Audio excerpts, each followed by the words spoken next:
Today on TriRiot, Ironman North Carolina, the report card.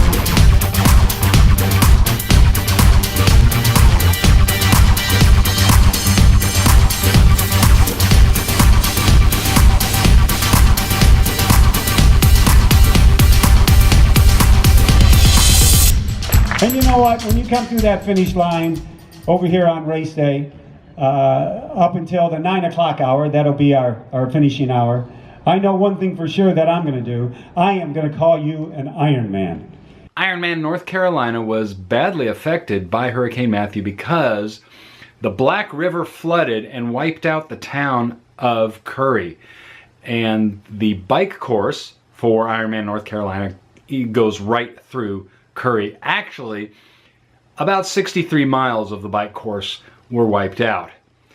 The bike course, 112 miles normally, was reduced down to 56. Now, this caused a lot of anger. People were crazy on Facebook. They were posting things like, "This sucks." Well, it did kind of suck, but they were blaming somebody for it. Or they were saying, well, okay, but it's not an Ironman because a 56-mile bike just isn't an Ironman. I wanted to rise above it. It was hard to because I am so passionate about that bike course. If you have not seen my bike course video, you ought to take a look at it if you're interested at all. I love that bike course. It's wonderful. I wish we had been able to do it, but we couldn't. So what we had instead was 56 miles. You know, we were lucky to have that at all. I mean, Ironman could have just said, nope, I'm sorry, we can't do this. I got to thinking, well, what's the value of a 112-mile bike ride anyway? What's the real value of it? And that sort of led me into thinking, what's an Ironman anyway? What is an Ironman, right? And I think that's what upset people, was that maybe the name doesn't mean what we think it means if the race is going to be reduced by 56 miles. Well, I gave it a lot of thought. I came up with a lot of conclusions, and my conclusion may not be your conclusion. I posted a lot of this stuff on my blog website, TriRiot.com. You can read a little bit about it there if you're interested. But you know what? I talked to somebody who has been in the triathlon business industry for a long time, who is probably one of the biggest motivators in the industry, Mike Riley. He's an announcer at many of the Ironman races, and this is what he had to say about the reduced bike course. The value is, you know, it's ingrained in the history of how this event came about in 1978 when Commander Collins from the United States Navy and his buddies got together and they established those distances because they were 3 events in Oahu. Mm-hmm. So those distances are history and they're established that way. So that's what constitutes an Ironman triathlon. Obviously we have Olympic distance and sprint and everything, but that's what constitutes an Ironman triathlon. And I personally and a lot of the staff here have been in the situation before where we've had to cut part of the course because of weather-related issues or road-related issues. That I've been in New Zealand when it's happened. I was overseas once in Europe when it happened once. It happened once in Australia. So you still have to make sure you put on a great event for the athletes, even though it's not the distance it is. Right away, human nature, everybody wants to throw blame at somebody else. They want to look at it in a negative fashion.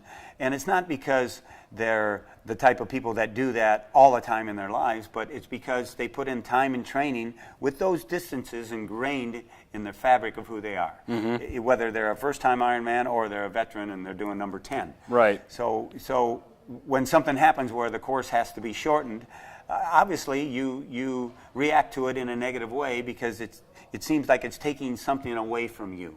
You know, doggone it, I put all this time and training into it, but now I can't do the distance. Right. And that's natural. And all of us at Ironman feel for them in a big way. So everything in the power of the company's been done to try to establish a course that we can do. You know, you got emergency services. You talk about being at your house for 4. There's still people trying to get back to their houses. Absolutely. So, you Absolutely. know, Ironman is like this in the scheme of the life world thing. Yeah. But now all we're the lucky athletes, to have it. We're lucky that they allowed us to have it. Thank goodness we're here. Yeah. And I posted this morning. I said, okay, you know, time's done. It's now to accept that curveball that's been thrown your way. Yeah. It's now time to change your attitude to a positive and have the best day that you can have on Saturday. That's right. Go out there at the distances and go out and have the best day you can have. Have a blast, have fun, and get to the finish line. Young lady, you're an Ironman. Okay, on to my report card. So I did the race, and if you're interested in a race report, I wrote one and put it out on my blog site, TriRiot.com. If you're interested, you can see it there. It's not your typical race report, believe me, it's pretty short. Okay, I give this race an A, a solid A. Now, maybe I don't need any more explanation beyond that, but I could have given it an A+. Let me first tell you why I gave it an A, what I really liked about this race. Okay, the first thing is the energy. The energy was up there. I mean, you really felt like this was a rockin' good time. It was a party. It was high energy, high intensity, nerves on edge. It really felt good and intense. I love that. The organization of the race, I can't say enough to that. I mean, it was like boom, boom, boom, boom. The bike course, you know, okay, it was short. They had to shorten it by 56 miles, but you know what? They dealt with it, and they dealt with it really well, in my opinion. Finish line was another one of the, I mean, that was like the epitome of the energy. High energy, big intensity, felt like a party. You felt like a rock star. The aid stations, especially on the run, stocked with everything. I mean, if you could get water, ice, Pepsi, Gatorade, Red Bull even. They had Red Bull. All the usual chips and pretzels and gosh, it was, well, never mind the gastric upset that I had. Volunteers out there were great. A lot of smiles, a lot of cheering, the swag. Check this out.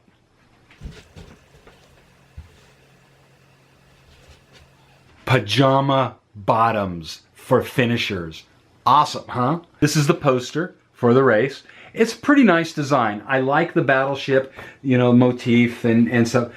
The colors are a bit drab. I get it. It's navy, you know, battleship, navy gray and blue, so it's kind of subdued. But, I mean, it just doesn't match the energy of the event. That's what I liked about it. Let me tell you 3 things that kept me from putting a little plus after that A. All right. The first thing, and this really isn't a big deal, but I mean, you know, okay, the bike station number 1. They had 2 bike stations, two bike aid stations, and the first one, I don't know, it was around mile 25 or something. I'm not sure exactly where it was. They were supposed to have bananas in there. In the athlete guide, it says that the bike station, aid stations would have bananas. If they had bananas, I didn't see any. I slowed way down, and nobody had any bananas that they were offering. So no bananas on that one. They did have bananas at the second one, though. Unfortunately, I dropped the banana, and I didn't get to eat it. Yeah. Maybe that's why I crashed on the run. I don't know. The sighting buoys, this is, okay, so moving on from that. The sighting buoys were not where I expected them to be. In the athlete guide, again, it shows that the sighting buoys are in a straight line from the south end of the island up towards that first left-hand turn. But they weren't straight along the shore. They were at an angle. And so it made things a little difficult, because in the middle of the course, I found I was swimming by myself. I was over by the docks. Okay, not a big deal. I had a great swim. The last thing, the last reason, and this is being petty, the awards breakfast the day after the race. They called it a breakfast. When I got there, I was expecting a breakfast, so I didn't eat much. It was basically fruit and some muffins and pastries. A lot of fruit. It was a lot of fruit. A little bit of protein would have been nice. But they really didn't have to serve anything at all. All they had to do was put continental breakfast or light breakfast. So that's it. Solid A, Ironman North Carolina. All right, so that's my postcard. I've got to admit, I'm a bit biased. I've worked on this race before. I am a local. I know a lot of the people involved. I'm very familiar with Wilmington, the bike course, blah, blah, blah, blah, blah. Take it for what it's worth. Would I recommend this race? Yes. A big yes. Would I do this race again? Absolutely. I haven't seen a date for the 2017 race, but if they're going to do it, and I hope they do, I will probably sign up for it. Okay, that's about it. But before I go, I want to shout out some big thank yous to people involved with Ironman North Carolina. First and foremost is Mary Tofflon. She's the race director. She did an incredible job. She had a lot of challenges to work with, especially with the floods and the shortened bike course and everything. Joni Armour, the volunteer director, coordinator, the volunteers. To the Ironman staff, thank you to the City of Wilmington, State of North Carolina, Academy of Motion Picture Arts and Sciences. Until next time, stay to the right, pass on the left, keep on smiling. For TriRiot, I'm LG. Oh, before I go, I'm wearing my Chicago hoodie. I don't have a Cubs hoodie or a cap or anything, so I got my Chicago hoodie. All right, I'm LG. See ya.